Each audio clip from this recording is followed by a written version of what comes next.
नमस्कार स्टूडेंट, मेरा नाम है गौतम और आप देख रहे हैं इन्फो गौतम। चलिए शुरू करते हैं सर्च एंड इंडिसेस का पार्ट 4 जो मोस्ट इंपोर्टेंट है आरआरबी, एनटीपीसी और ग्रुप डी के लिए स्टूडेंट के लिए। तो चलिए स्टार्ट करते हैं। आज का मैथ्स कुछ अलग है। जो स्टूडेंट नए हैं वो इस चैनल को कृपया करके सब्सक्राइब जरूर कर लीजिए। चलिए पहला क्वेश्चन सॉल्व करते हैं। Find the value of x। Find the value of x, ऐसे क्वेश्चन दे रहेगा। x इज इक्वल टू, ठीक है, कैपिटल X लिख देता हूं। x इज इक्वल टू दिया हुआ रहेगा ऐसे √6, ठीक है, √6 रहेगा, ठीक है। 6 के जगह हम कर देते हैं 20, √20, √20 ऐसे लिख देता हूं, √20, इसके बाद √20, फिर इसके बाद √20 और बीच में हम प्लस का साइन रहेगा, बीच में प्लस का साइन रहेगा। √20 plus √20 plus √20 plus √20 so on, इस तरह से इंफिनिटी तक रहेगा। तो इसका वैल्यू कितना आएगा? x का वैल्यू दिया रहेगा √20 प्लस √20 प्लस √20 प्लस √20 प्लस √20, ठीक है। दूसरा क्वेश्चन रहेगा इस तरह से x इज इक्वल टू, ठीक है, इसी को मैं दे देता हूं √20 माइनस √20 माइनस √20, रूट के अंदर रूट है, माइनस √20, ठीक है। इस तरह से दिया हुआ है सो ऑन इंफिनिटी, ठीक है। तो इस तरह से मैथ रहेंगे तो कैसे सोल्व करेंगे, ठीक है। यहां देखिए 20 20 20 जो भी है रूट के अंदर है और वो साइन क्या है? प्लस का है, ठीक है, साइन है प्लस का। यहाँ वही है, x का वैल्यू निकालना है, रूट के अंदर है 20 20 20 20 यानी कि √20 √20 और साइन इसमें माइनस का है, ठीक है। ये अक्सर एग्जाम में आ जाते हैं क्वेश्चन और स्टूडेंट इसको स्किप कर जाते हैं, नहीं सोल्व कर पाते हैं। तो चलिए इस चीज को आज हम सोल्व करते हैं बहुत शॉर्टकट मेथड से, बहुत शॉर्टकट ट्रिक से। तो चलिए देखते हैं। देखिए ये जो 20 है, 20 का एक ऐसा फैक्टर लेना है, 20 का एक ऐसा फैक्टर लेना है जिसके सब्ट्रैक्ट करने पर 1 है, जिसको एक दूसरे से सब्ट्रैक्ट करने पे 1 है। तो चलिए इसका सॉल्यूशन करते हैं। तो 20 का एक फैक्टर ले लीजिए, ये 20 है, 20 का एक फैक्टर होता है 5 और एक होता है 4 और दोनों को जब सब्ट्रैक्ट करेंगे एक दूसरा से तो बीच में दोनों का अंतर कितना आ रहा है? 1 आ रहा है। सब्ट्रैक्ट करने में अंतर कितना आ रहा है? 1 आ रहा है। देखिए 5 में से 4 को सब्ट्रैक्ट कर रहे हैं तो 1 आ रहा है, ठीक है। तो 1 जो आ रहा है, ठीक है, और 5 4 जा क्या होता है? 20 होता है। 5 4 जा 20 होता है। दोनों को देखिए, दोनों का फैक्टर ऐसा किया कि मल्टीप्लाई करने पर 20 आना चाहिए और सब्ट्रैक्ट करने पर 1 आना चाहिए। दोनों के बीच में अंतर 5 4 का अंतर 1 है और 5 4 जा 20। अब यहां ध्यान रखना है कि साइन है प्लस वाला, साइन क्या है? प्लस का है। तो जब ये प्लस का साइन रहता है तो 5 4 जो फैक्टर आया दोनों का, तो जो बड़ा वाला अंक होता है वही इसका आंसर होता है। तो 5 और 4 में बड़ा कौन है जी? तो 5 है बड़ा, तो आंसर हो जाएगा 5 हो जाएंगे इसके आंसर, 5 इसके आंसर हो जाएंगे। अंडरस्टैंड? देखिए ये जो √20 प्लस में है, यहां देखना प्लस का साइन है, जो प्लस का साइन रहेगा तो जो बड़ा वाला अंक होगा वही उसका आंसर होगा, इतना ध्यान रखना है। देखिए इसका ऐसा फैक्टर करना है कि फैक्टर में मल्टीप्लाई करने पर 20 आ जाए और सब्ट्रैक्ट करने पर 1 आ जाए।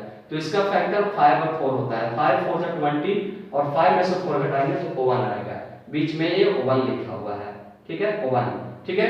तो अब यहां देखना कि साइन है जो प्लस का है, तो प्लस का साइन रहेगा तो जो बड़ा वाला अंक रहेगा वही उसका आंसर हो जाएगा। दूसरा देखिए यहां भी लेना है 20 का फैक्टर, यहां भी 20 का फैक्टर कितना हो जाएगा? एक 5 हो जाएगा और एक 4 हो जाएगा, ठीक है। दोनों के बीच अंतर कितना है? 1 का अंतर है। अब यहां देखना है कि साइन यहां माइनस का है, यहां साइन √20 माइनस √20 माइनस √20।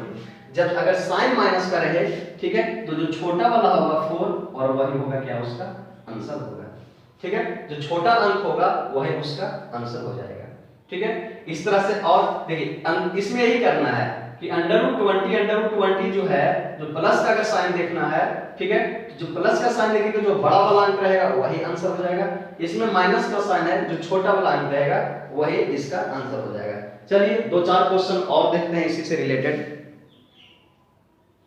अब यहां देखिए क्वेश्चन नंबर 3, क्वेश्चन नंबर 3 अब आराम से सॉल्व हो जाएगा। देखिए √70 √72 √72 है, सब में √72 है और प्लस का साइन है, तो 72 का एक ऐसा फैक्टर करना है जिसके सब्ट्रैक्ट करने पर 1 आए। तो एक होता है 9, एक होता है 8। 9 8 जा 72 और 9 में से 8 जाएगा तो 9 - 8 करेंगे तो 1 आ जाएगा। सब्ट्रैक्ट करने पे 1 आना चाहिए, मल्टीप्लाई करने पे 72 होना चाहिए। अब हमें देखना है कि यहाँ साइन कौन सा है, साइन है प्लस वाला, तो जब साइन प्लस वाला रहेगा तो जो बड़ा वाला रहेगा वही आंसर हो जाएगा 9। 9 इसका आंसर हो जाएगा। ठीक है, नेक्स्ट देखते हैं 30। तो 30 का फैक्टर करिए, कितना हो जाएगा 6 और 5। 6 5 या 30 होता है और 6 में से 5 को सब्ट्रैक्ट करेंगे तो कितना आएगा 1 आएगा। अब यहाँ साइन देखना है, साइन है प्लस वाला, तो प्लस वाला रहेगा तो जो बड़ा अंक रहेगा वही उसका आंसर हो जाएगा 6। 6 और 5 में जो 6 बड़ा अंक है, आंसर क्या हो जाएगा 6। देखते हैं 57 56 है, तो 56 का फैक्टर कीजिए, कितना 8 7 8 7 से कितना होता है 56 होता है। अब 8 7 से 56 होता है, मगर यहाँ साइन देख रहे हैं कि माइनस का है, साइन किसका है माइनस का है, तो जो माइनस का साइन रहेगा तो छोटा अंक आएगा 7, वही 7 हो जाएगा आंसर, वही 7 हो जाएगा आंसर। अब क्वेश्चन आएगा ऐसा क्वेश्चन जो नहीं मल्टीपल हो रहा है, जैसे जिसका मल्टीपल नहीं हो पा रहा है, ठीक है, जैसे 13 हो गया 11 हो गया, इस तरह से क्वेश्चन, और जो इंफिनिटी तक, इसमें देखिए सब इंफिनिटी तक जा रहा है, सब जा रहा है कहां तक इंफिनिटी तक, तो इस तरह से सोल्व करेंगे। अब एक ऐसा क्वेश्चन आ जाएगा जिसका फैक्टर नहीं हो पाएगा, जैसे आ जाएगा √11 प्लस √11 प्लस अंडर, तो 11 का फैक्टर नहीं हो पाएगा, 11 कोई दो नंबर से नहीं कट पा रहा है, ठीक है, और इसके सब्ट्रैक्ट भी नहीं हो पा रहे हैं, ठीक है, तो इस चीज को कैसे सोल्व करेंगे उसे देखते हैं आगे कैसे सोल्व करते हैं। चलिए नेक्स्ट क्वेश्चन देखते हैं, क्वेश्चन नंबर 7। क्वेश्चन नंबर 7 है √11 प्लस √11 प्लस √11 प्लस अंडर।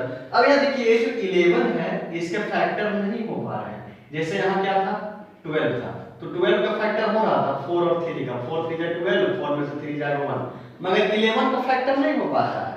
यहाँ 13 है, 13 का फैक्टर नहीं हो पा रहा है, तो इसे कैसे सोल्व करेंगे? इसे सोल्व करने के लिए हम क्या करेंगे, x बराबर एक फार्मूला लिखेंगे, x इज इक्वल टू होता है 1 प्लस √1 प्लस 4x बटा 2, ठीक है, एक फार्मूला लिखेंगे, क्या होता है x is equal to 1 plus √1 plus 4x बटा 2, ये होता है फार्मूला, ठीक है, इस फार्मूला पे सेट कर देना है, ठीक है। अगर प्राइम नंबर दिया रहे इस तरह का नंबर जिसका फैक्टर नहीं निकल पाए, तो उसके लिए फार्मूला होता है x is equal to 1 plus √1 plus 4x बटा 2, ठीक है, तो पुट करिए x इज इक्वल टू कितना हो जाएगा 1 प्लस √1 प्लस 4, x का वैल्यू कितना है 11 बटा 2, यानी क्या जाएगा 1 प्लस √1 प्लस 11 44 बटा 2, यानी क्या जाएगा 1 प्लस √45 बटा 2, और हो जाएगा आंसर। तो क्या हो जाएगा आंसर, देख लीजिए, अगर इस तरह से रहे जिसका फैक्टर नहीं हो पाएगा तो उसके लिए फार्मूला है x is equal to 1 plus √1 plus 4x बटा 2, यानी कि x का वैल्यू हो जाएगा 1 प्लस √1 प्लस 4 इनटू x का वैल्यू 11 रखेंगे तो बटा 2, यानी कि 1 प्लस √1 प्लस 11 44 बटा 2, यानी कि √45 बटा 2।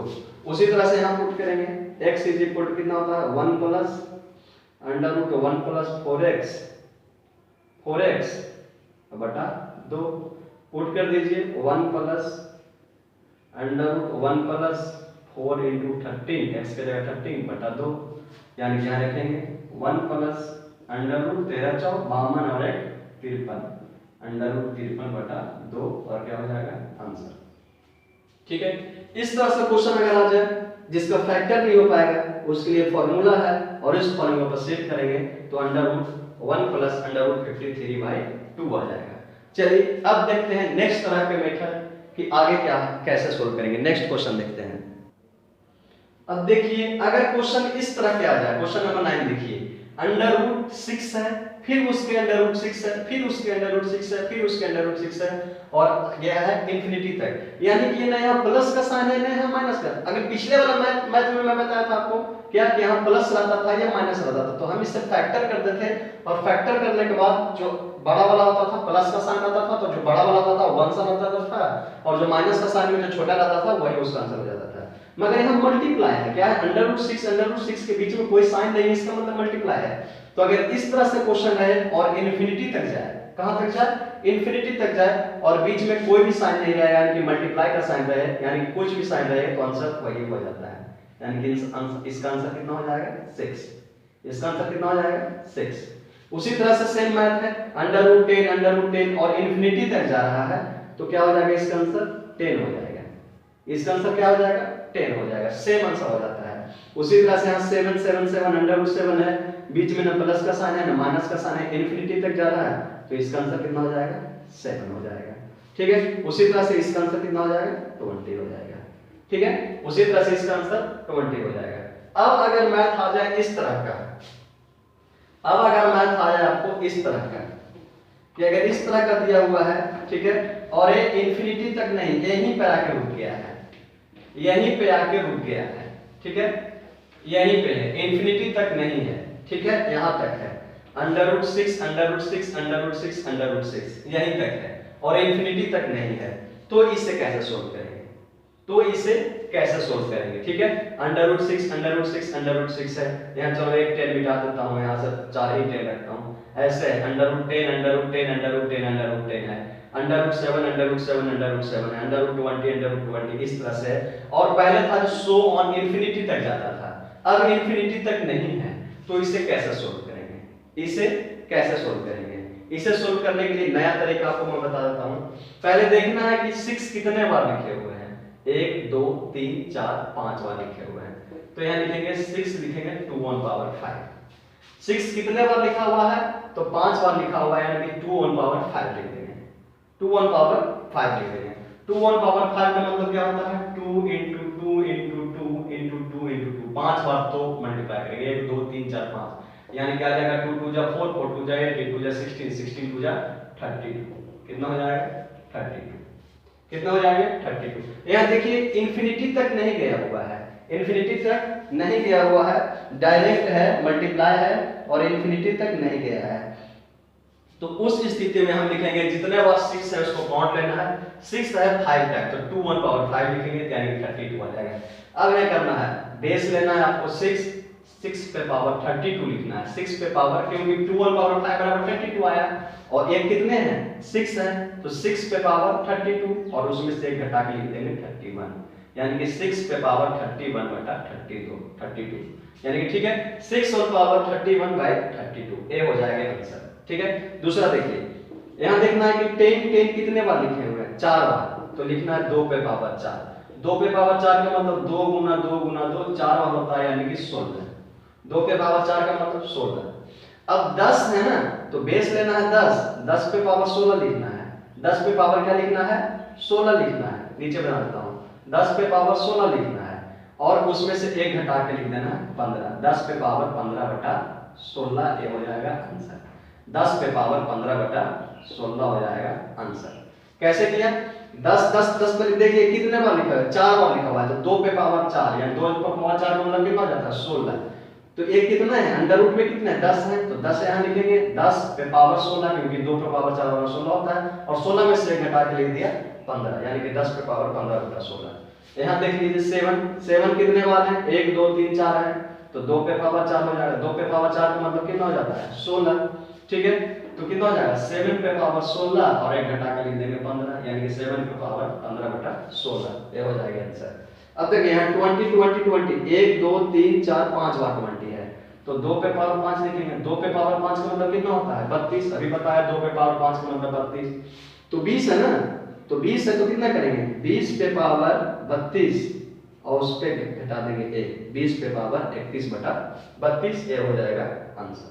ठीक है, तो इस तरह के मैथ जो हमेशा रेलवे एनटीपीसी ग्रुप डी में पूछे जाते हैं, आज मैं आपको टोटल कांसेप्ट क्लियर कर दिया हूं। तो आज सर्च एंड इंडिसेस का पार्ट 4 कंप्लीट होता है। अगर आपको वीडियो पसंद आया है तो लाइक कर दीजिए, इस वीडियो को अपने दोस्तों के बीच में शेयर कर दीजिए, चैनल को सब्सक्राइब जरूर कर दीजिए, ठीक है, जिससे क्या हो कि मेरे जो वीडियो मैं डालूंगा उसका नोटिफिकेशन आपके पास पहुंचेगा और आप मेरे जितने भी मैथ्स के वीडियो हैं, जनरल साइंस के वीडियो हैं और रीजनिंग के वीडियो हैं सब देख पाएंगे। तब तक के लिए मुझे आज्ञा दीजिए। Thank you. जय हिंद, वंदे मातरम, भारत माता की जय।